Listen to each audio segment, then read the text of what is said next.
పురుషుడు తన తల్లిని తండ్రిని విడిచి తన భార్యను హత్తుకొనును, వారిద్దరూ ఏక శరీరమై ఉందురని రాయబడి ఉంది. తప్పులేదు. ఒక ఏజ్ వచ్చేటప్పటికి మానవ శరీరంలో దేవుడు ఉంచిన తత్వాన్ని బట్టి ఆ ఏజ్కి వచ్చేటప్పటికి పురుషుడు ఒక స్త్రీని ఆశించటం లేదా ఒక స్త్రీ పురుషుణ్ణి కోరుకునటం అనేది ప్రకృతి ధర్మంలో జరిగేటువంటి చర్య. అందుకే ఆ ఏజ్ రాగానే తల్లిదండ్రి పిల్లలకి వివాహ కార్యక్రమాలను ఏర్పాటు చేస్తారు. అర్థమైందా? ఎందుకంటే అది దేవుడు ప్రకృతిలో ఉంచినటువంటి నియమం, ధర్మం. కాబట్టి బిడ్డలకు ఆ ఏజ్ వచ్చినప్పుడు ఆటోమేటిక్గా ఆ విధంగా వాళ్ళు ఆకర్షింపబడతారు కనుక వాళ్ళకి అలా రెడీ చేస్తారు తల్లిదండ్రి. మన అమ్మా నాన్నకు కూడా వాళ్ళ అమ్మా నాన్న అలాగే ఆ ఏజ్ వచ్చినప్పుడు పెళ్లి చేస్తే మనం పుట్టాం. మన అమ్మా నాన్నకి వాళ్ళ అమ్మా నాన్న పెళ్లి చేస్తే మనం పుట్టాం. సో ప్రకృతి నియమం అది నడుస్తుంది అంతే. అయితే ఆ ఏజ్కి వచ్చేటప్పటికి ఈ జంట మనసు స్త్రీ వైపు ఎవరో ఒకళ్ళని వాడు ఇష్టపడటం, లేకపోతే వాడు మనసులో కలిగి ఉండటం, లేకపోతే చదువుకున్న దగ్గర ఏదో పరిచయాలు సంథింగ్ ఆకర్షణలు ఉంటాయి.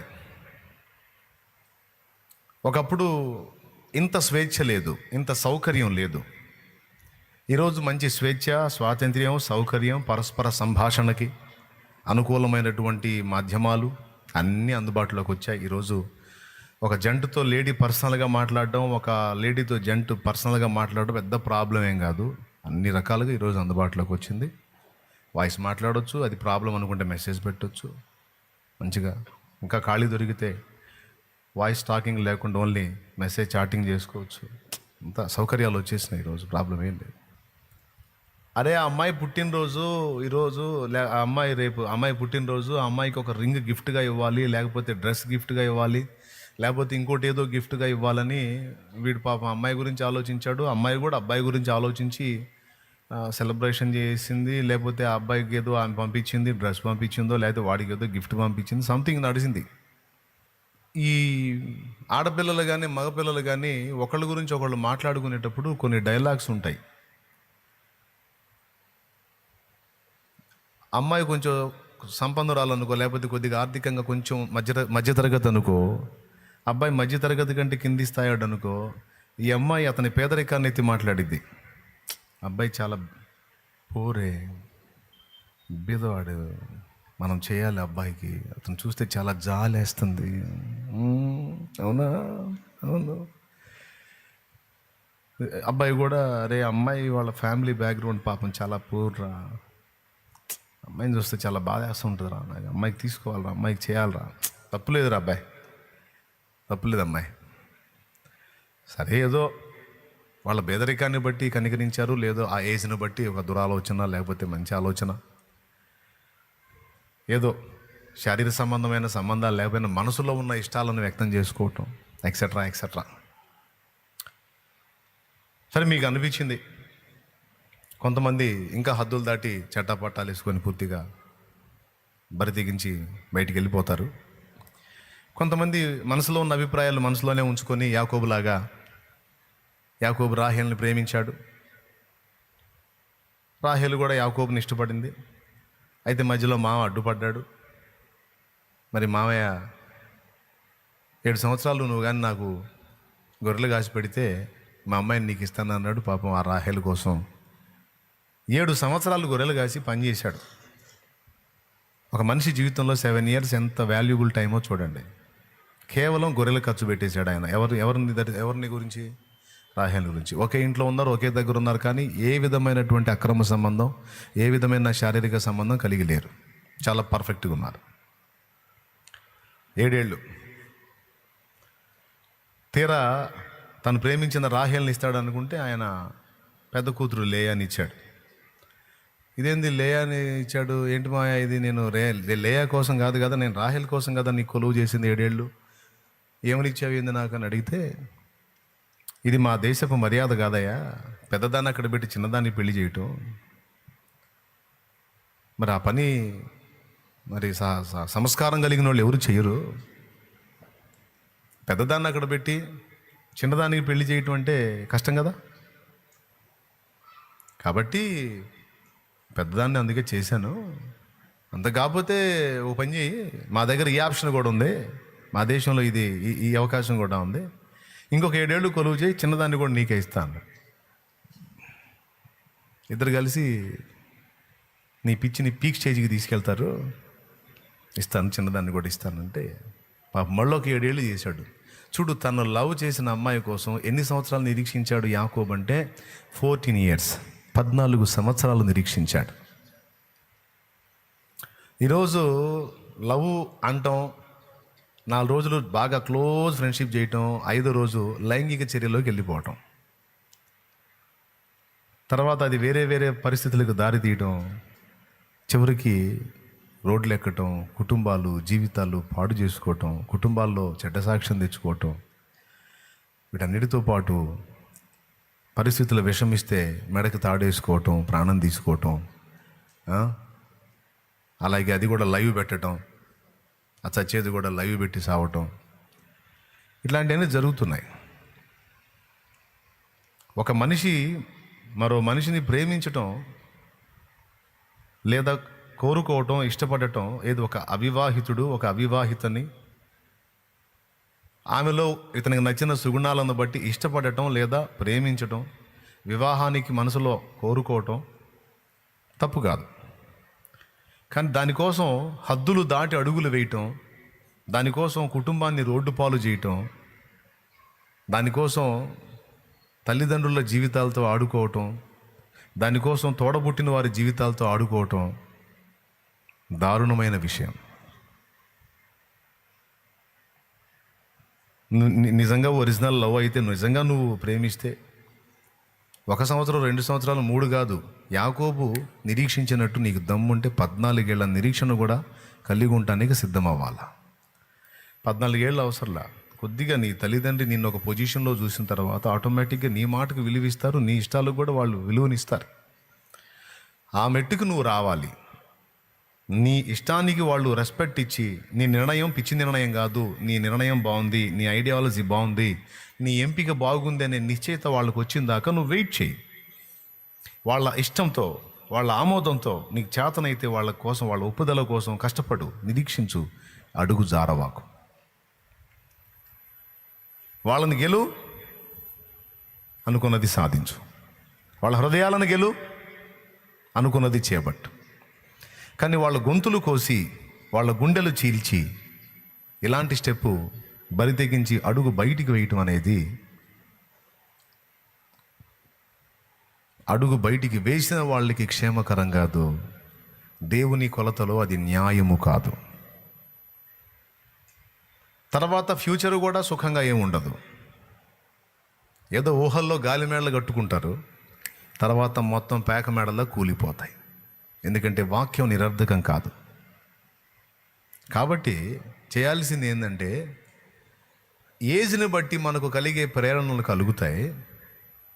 ఆ ప్రేరణలను కంట్రోల్ చేసుకొని ఇష్టపడినటువంటి వ్యక్తిని లేదా ప్రేమించిన వ్యక్తిని, కోరుకున్న వ్యక్తిని దేవుడు మనకు అనుగ్రహించిన దాకా తల్లిదండ్రుల ఆమోదం పొందినట్లు కొద్దిగా నిరీక్షించాలి, వెయిట్ చేయాలి. వాళ్ళ ఆమోదం కోసం అవసరమైతే వాళ్ళు ఏమంటారు, ఒక లైఫ్ సెటిల్ చేసుకోరా, నీ జీవితాన్ని స్థిరపరచుకో, సరే పెళ్ళి ఏదో తర్వాత తగలబడదు కానీ ముందు ఏదో సాధించవా జీవితాన్ని, మరి చేసుకున్న దాన్ని బతికించగలి కదరా, నీకంటూ నీ కాళ్ళ మీద నిలబడ అని చెబుతుంటారు పెద్దోళ్ళు.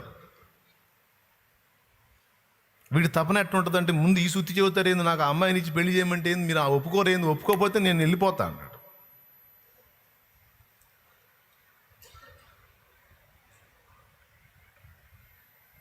నా పాయింట్ ఏంటంటే, స్టార్టింగ్ నేను ఆ 2 మాటలు ఎందుకు చెప్పానంటే,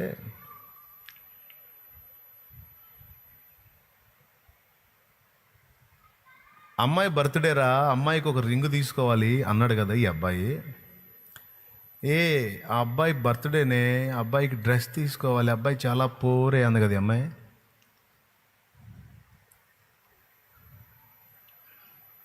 వీళ్ళకి వాడికేమో అమ్మాయి కనపడింది, ఈమెకేమో అబ్బాయి కనపడ్డాడు. కానీ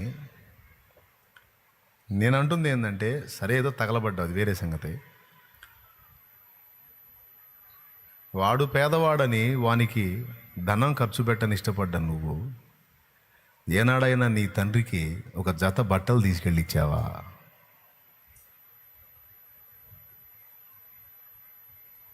అమ్మాయికి రింగ్ అన్నావు కదా, ఏనాడన్నా నీ తల్లికి 2 చీరలు తీసుకెళ్ళి అమ్మా ఇదిగో నీకోసం చీరలు తెచ్చాను అన్న చరిత్ర నీకుందా? ఉందా? ఇదొక్కటి అంటే ఇక్కడ ఉన్న అందరికీ వర్తించదు, ఇది నాకు తెలుసా సంగతి. యంగ్స్టర్స్కి వర్తిస్తుంది, యవనస్తులకు వర్తిస్తుంది. వాళ్ళు కొంచెం ఆలోచిస్తారని చెప్తున్నాను నేను. ముందు అమ్మాయి బర్త్డే కాదు కదా గుర్తు రావాలి. ఫస్ట్ ఎవరిది? జన్మనిచ్చిందమ్మ, ఎత్తిపోసిందమ్మ, నువ్వు ఎదిగి నీ పని నువ్వు చేసుకున్న దాకా అన్ని ఊడిగాలు చేసిందమ్మ. చేతులు కాల్చుకొని మూతులు కాల్చుకొని నీకు కడుపు నిండా రుచికరమైన భోజ్యాలు సిద్ధపరిచి పెట్టింది అమ్మ. ఏనాడైనా ఒక జత బట్టలు తల్లిదండ్రుల కష్టం తీసుకెళ్ళి వాళ్ళ రక్తం తీసుకెళ్ళి నువ్వు ఎవరికో ఇచ్చేసావు.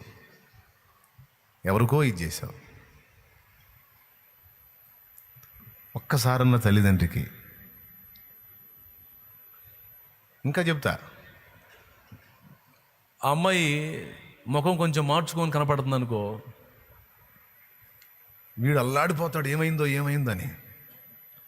ఇంట్లో అమ్మ కూర్చొని ఏడుతున్న ఇటు పట్టించుకోడు. అమ్మ ఎప్పుడు ఇంతేలని లేచి వెళ్ళిపోతాడు. ఎందుకమ్మా ఏడుస్తున్నావు, ఏమైందమ్మా అని అమ్మ దగ్గర సావధానంగా కూర్చొని అమ్మ కన్నీళ్లు తుడిచి అమ్మను గుండెకి హత్తుకొని అమ్మను ధైర్యపరిచి అమ్మను ప్రోత్సహించి బాధపడవాకమ్మా అని ఓదార్చి కొడుకుగా తన కర్తవ్యాన్ని నెరవేర్చే కొడుకులు ఎంతమంది? నువ్వు ఆలోచిస్తున్నావు తమ్ముడు, తప్పు. నీకేదో నువ్వు ఇష్టపడ్డ వ్యక్తి ఏదో వేదనలో ఉన్నారు, నువ్వు ప్రేమించిన వ్యక్తి ఏదో వేదనలో ఉన్నారు, ఏదో నువ్వు ఫీల్ అవుతున్నావు. ఓకే, అంతకంటే ముందు అమ్మ కదా. అమ్మ ఏడుస్తుంటేనేమో వీడు ఆనందంగా హడావుడిగా బ్యాగ్ తీసుకుని వెళ్ళిపోతాడు బయటికి. అవతల మనిషి కొంచెం ముభావంగా కనపడితే వెళ్ళి గందరగోళం అయిపోతాడు. ముందు ఇక్కడ కదా, జస్ట్ కృతజ్ఞత అనే పాయింట్ కోసం చెప్తున్నా, అంతే, ఏం లేదు. డైరెక్ట్గా కృతజ్ఞత అంటే మీకు మ్యాటర్ అర్థం కాదు కదా.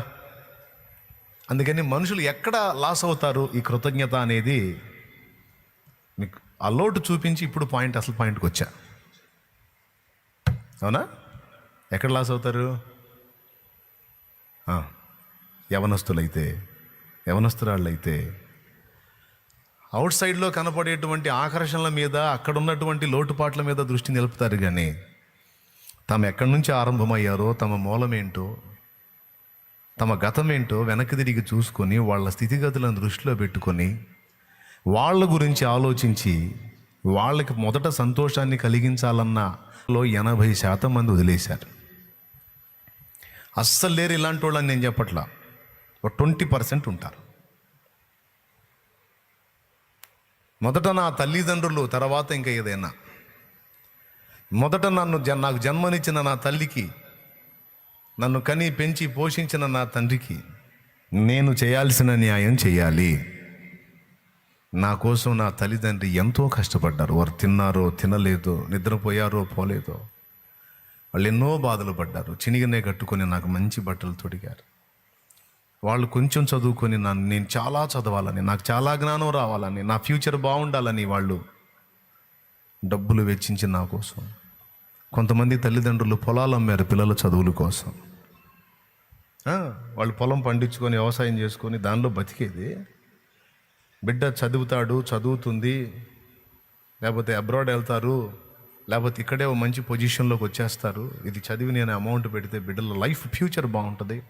ఆడకపోయి ఏదో బంగారాలు లేకపోతే వజ్రాలు దిగేస్తారని కాదు. దాని మీద తాతల తండ్రుల నుంచి వచ్చినటువంటి భూములను అమ్మేశారు బిడ్డల భవిష్యత్తు కోసం.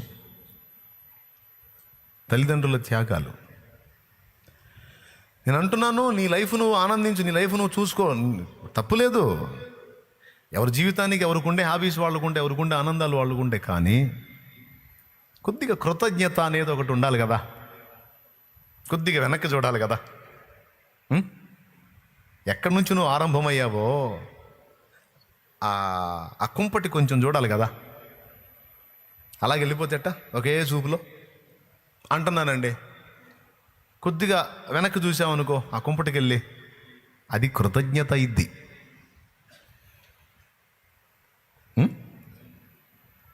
పరిశుద్ధ బైబిల్ గ్రంథంలో ఎన్నో వచనాలు చెప్పబడ్డాయి ఈ పాయింట్ మీద.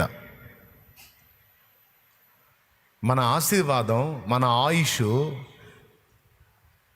మన దీవెనలు అన్నీ కూడా తల్లిదండ్రులను సంతోషపెట్టుట అనే దానిలో ముడిపెట్టాడని మీకు తెలుసా?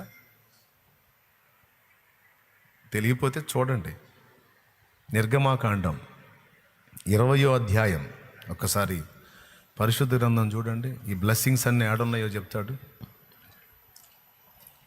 నిర్గమాకాండం 20వ అధ్యాయము 10 కమాండ్మెంట్స్లోకి వెళ్ళిపోండి. 12వ వచనం చదువు నాన్న.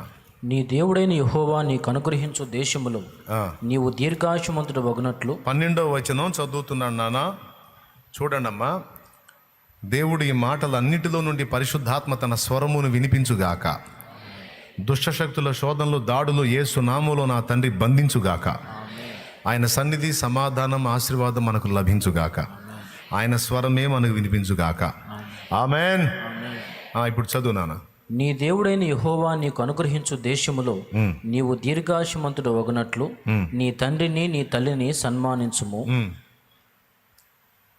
నరహత్య చేయకూడదు, వ్యభిచరింపకూడదు, దొంగిలకూడదు, నీ పొరుగువాని మీద అబద్ధ సాక్ష్యము పలుకకూడదు, నీ పొరుగువాని ఇల్లు ఆశింపకూడదు, నీ పొరుగువాని భార్యనైనను అతని దాసునినైనను అతని దాసినైనను అతని ఎద్దునైనను అతని గాడిదనైనను నీ పొరుగువానిదకు దేనినైనను ఆశింపకూడదని చెప్పెను.